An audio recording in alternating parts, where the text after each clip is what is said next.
Already this morning, more than 1 million votes from ethnic minorities may have helped David Cameron and the Conservatives sweep to power. New research suggests the Tory decision to target Hindu and Sikh communities paid off. Let's have a look at some of the details then for you. And according to the think tank British Future, Labour, with a 52% share of the ethnic minority vote, still enjoys the most black and Asian support. But the Conservatives have grown their appeal, taking 33%, their best result so far. Lib Dems and Greens standing at 5%, UKIP getting 2%, the SNP 1% from non-white communities. Let's talk to Maurice McLeod from Race on the Agenda and Zehra Zaidi from Diversity is Right. Morning to you both. Maurice, can I start with you? I mean, are you surprised at all by this latest study? No, I mean, I suppose it goes against the perceived wisdom that there's a minority block of votes. So I think anything that shakes up that idea is a good thing.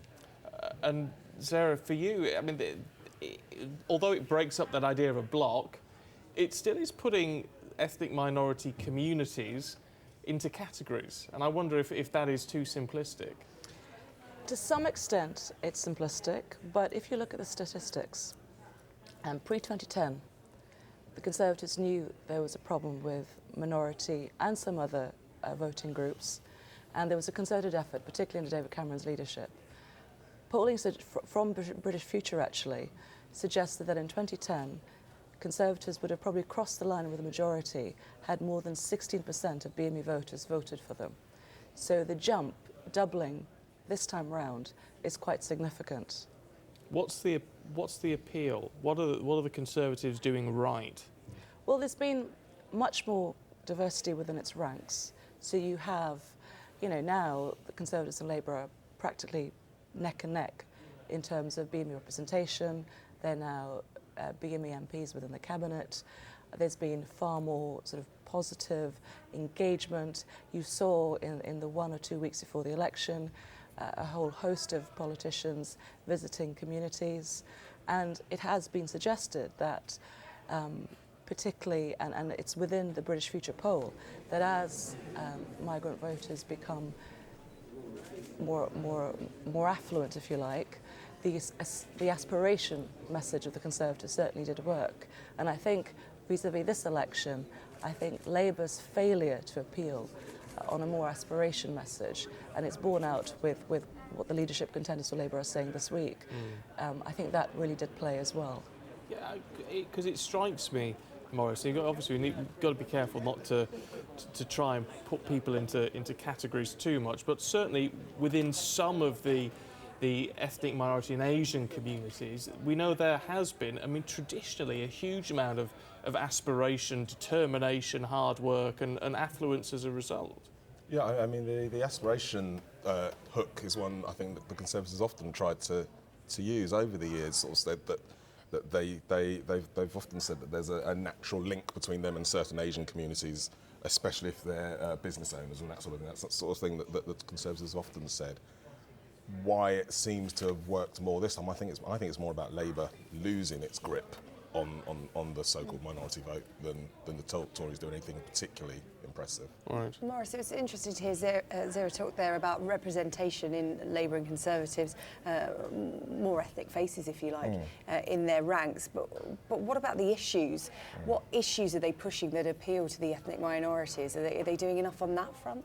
Personally, I don't think any of the parties are. So when we're talking about moving towards aspirational politics, that's all very good. But particularly Labour, I feel like they're moving away from their core base. And so when generationally minority groups do better, they don't feel the link to Labour that they used to have, because they don't feel that the party is there for them, that their vote's been taken for granted. But something quite unique happened in this election. I think Labour did take its minority vote for granted, and you had a series of gaffes, from the feminist agenda, the pink bus. You had Ed Miliband talking to a Sikh person on a train who happened to be a Tory activist, asking him to bring his Sikh voters en masse.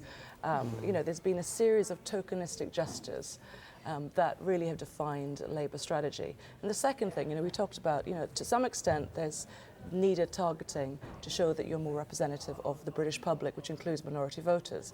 But minority voters also vote like the general public. I was going to say, I mean, if your organisation, Diversity is Right, just from your title, so I think you must welcome this, and the fact that it's just showing that actually, ethnic minority votes and are not block votes, that actually everyone is showing the same interest and prowess and variation as the rest of the community. Oh, we absolutely welcome the changes, but we also welcome leadership, particularly in the political sphere, recognising some unique attributes and showing that you recognise what those communities need. But if you look at election polling from time immemorial, no party will win an election if you fail on two key criteria. One is economic competence and two is leadership. And on that front, I think this election needs to be also framed within the fact that Labour just failed and the Conservatives really strategically, under Linton Crosby, really targeted the levers by which they needed to win. I wonder where this leads us moving forward and what perhaps you'd like to see developing through this Parliament and into the next in terms of representation, Maurice.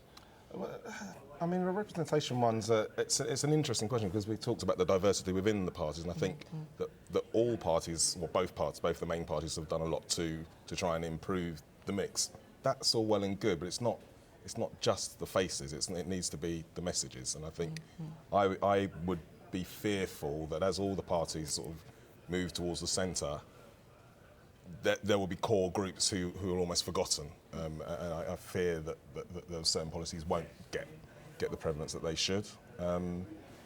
I guess we'll see that, but there's the fact that these votes are up for grabs now and are clearly in play, I think is a good thing for those communities. Yeah. And I think you'll see some targeted policies as it comes through. But also the Conservative Party now is messengers. And on the opposite side, we haven't talked about the parties that don't have much representation.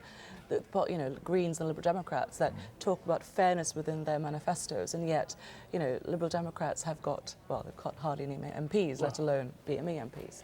But I think for the future, going back to polling, what this poll did also show that Labour is still strong in certain cities, London, for example. If you look at some of the seats there, the ethnic vote was still rather significant, and also within northern seats. And within the north, I think, there's another opportunity for the Conservatives. With the Northern Powerhouse agenda, again, that aspiration message, that economic competence message will spread. And the north is that one sort of last bastion where Labour held on to quite a lot of seats. And I think that's sort of the next goal, I think, for 2020 for the Conservatives. Oh, it's interesting. It's interesting, as you say, the way this is being addressed actually means you are, as an ethnic groups, going to have to be more catered for to try and win back the appeal, which is actually very positive, very empowering, isn't it? Absolutely. There's one last thing that there's also an opportunity for ethnic voters to push forward their agendas. We saw huge efforts by various groups to get ethnic voters registered, to get ethnic voters talking about certain issues. You've got education. Some of the worst performing schools are in areas where there's huge mix of populations and deprivation. You've got small business needs. A lot of Afro-Caribbean communities, they have got small businesses. They can now push their agenda. I would like to see the budget debated with an Afro-Caribbean businessman there speaking as a businessman as opposed to an ethnic minority. Well, it's nice when you look at a poll like this and it's positive in so many different ways. Maurice, Zehra, great to see you this morning. Thank you very much indeed.